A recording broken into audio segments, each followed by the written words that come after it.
And what are we up to on this Sunday afternoon? Oh, looks like we're going to be fixing a Rochester 2-barrel. It's a model M2MC. This carburetor was used on some of the V6s offered by GM, as well as some of the smaller V8s, especially from the Chevrolet, such as the 305, and I think there was a smaller one that they used as well. It was used for a couple of years. It was the, see, which one could that have been? That was the 267. But anyway, this carburetor is basically a 2-barrel version of, we just have for here in comparison to show, a 2-barrel version of the Quadrajet. It's basically a Quadrajet with the barrels in the back lopped off of it.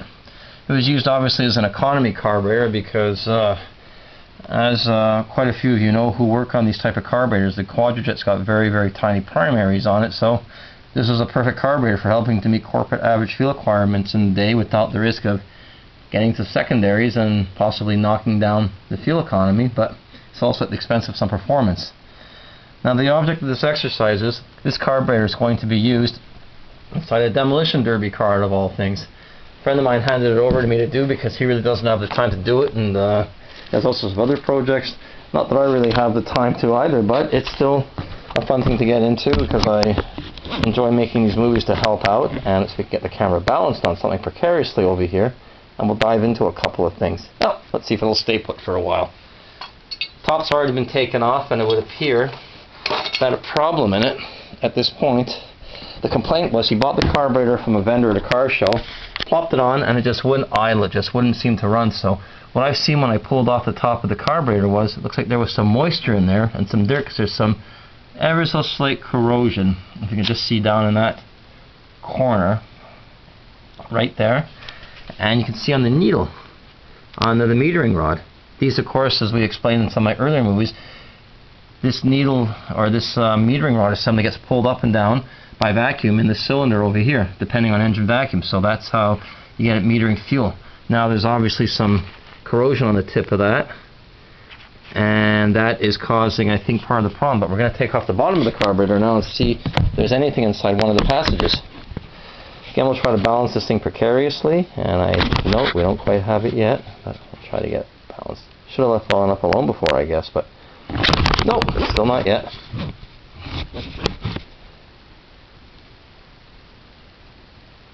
Alright, we should be okay for now.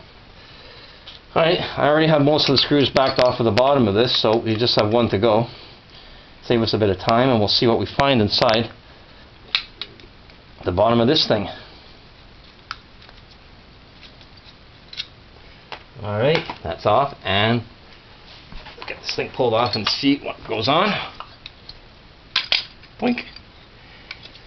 Oh yes, it looks like there was some sort of moisture and some sort of a dirt that might have gotten into the passages over here, which I think I'll be putting into some solvent, and the passages will all be sprayed out to make sure that they're clear, and then they'll be sprayed out with some compressed air to make sure that it's all done, and the putting back together of this carburetor will happen. Anyway, with this, we'll also weigh the float.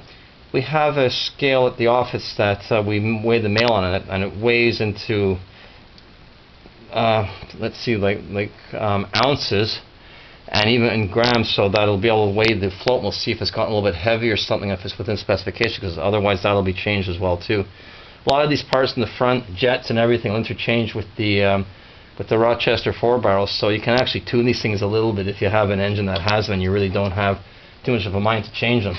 Another sign of some life. Looks like a cocoon of some sort was built into one of these passages, so all sorts of little interesting things that will probably be found inside this unit once it's further taken apart and cleaned. But we'll see where the adventures are going to lead with this one.